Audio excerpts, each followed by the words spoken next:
Le patron des patrons, Pierre Gattaz, lance un avertissement au gouvernement sur la loi travail. Le président du MEDEF réclame le retrait de plusieurs points du texte, comme le compte personnel d'activité. On l'écoute. Nous avons atteint aujourd'hui notre point de rupture.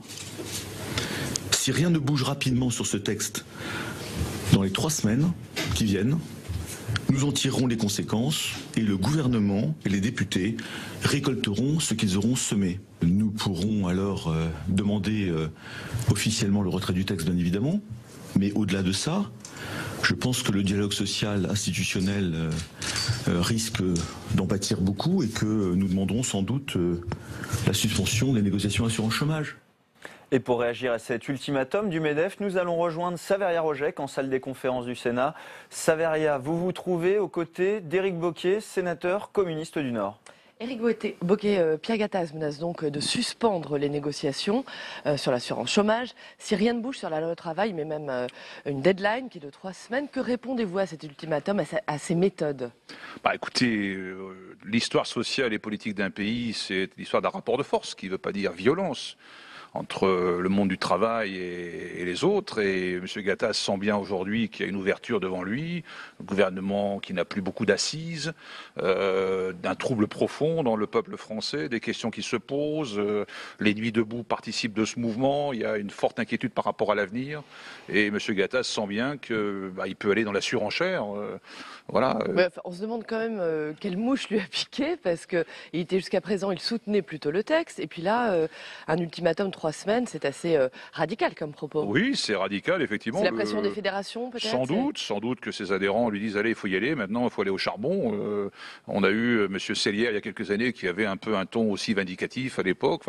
On est dans une bataille, ce n'est pas dire la violence, mais dans un rapport de force, encore une fois. Et aujourd'hui, dans la confusion qui règne, dans le doute qui occupe les esprits en France, M. Gattaz doit considérer que c'est le moment d'y aller, d'obtenir le maximum de ce gouvernement. Il faut tenir bon, là. Alors, dans la même veine, Bruno Le Maire, s'il est élu, promet de ne plus négocier avec les syndicats.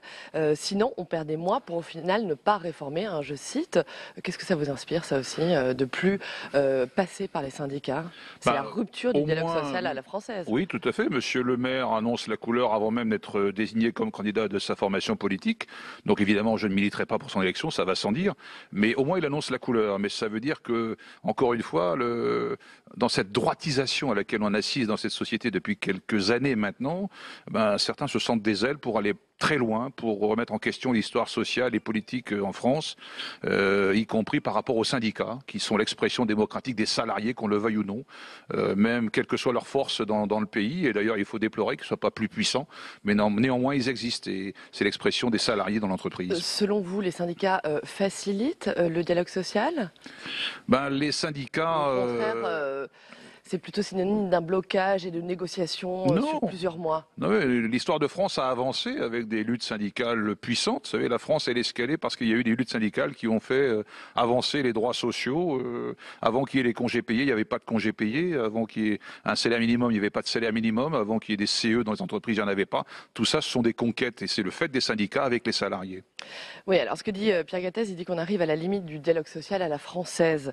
Est-ce qu'aujourd'hui, le dialogue social sert encore à quelque chose ? Est-ce que le pays n'a pas besoin de réformer vite, rapidement ?